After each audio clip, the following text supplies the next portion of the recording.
Welcome back to Normal Guy Games. Still working on stuff back here, but what we've got for you now is the painting guide for the Chaos Knight. Now this is going to be in 1,000 Suns motif, obviously, as you've seen. You've already seen the Warp Rift, so let's get to this one and show you how it looks.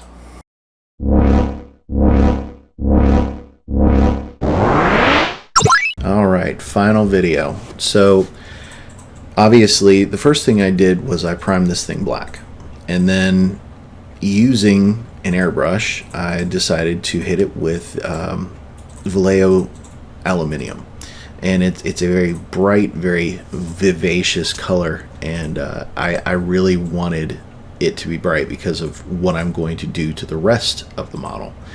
And I pretty much just douse this thing in metallic. I try and do only what I need to with the base, but for the rest of it I just stack it on. Now here I decided to do a little bit of color modulation, and I used phthalo green ink through the airbrush, and I'm doing that on the lower part of the legs. And the I'm not going all the way up, I'm just going far enough to where I get just a difference in color. And I'm doing that because I want to generate a little bit of interest in on the model itself and have some different colors on it other than just bright blue.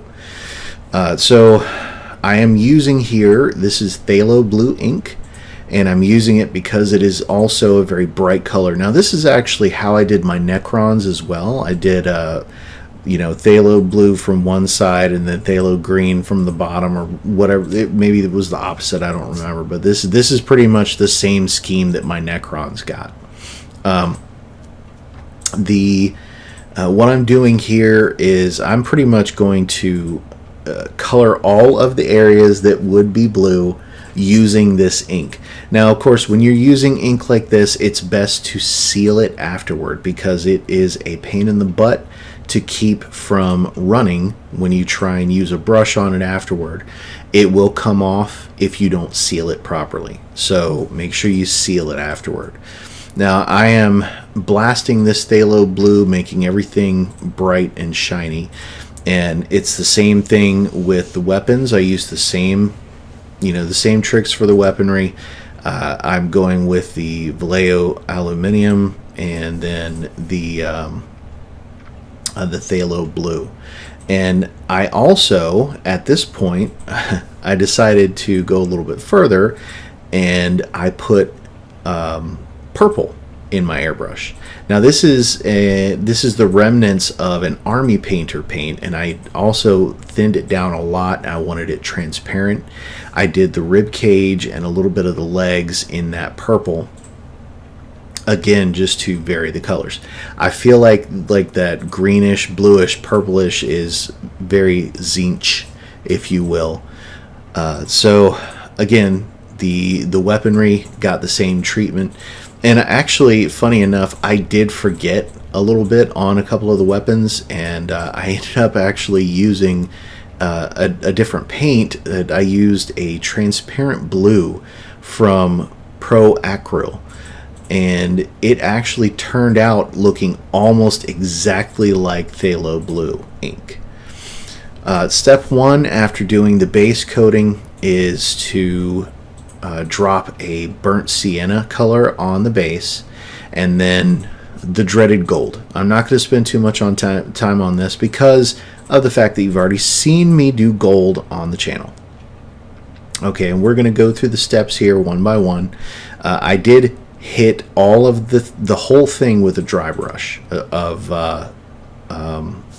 Grey Knight steel.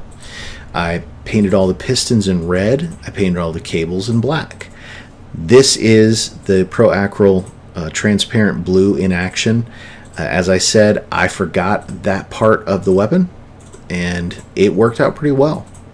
Anyway, I'm using burnt umber for the wooden spikes on the top, and then I had everything on the base with a dry brush of a lighter color. I mixed a lighter red into the burnt sienna, and then I mixed a little bit of white into that because I ended up wanting to get a little more white.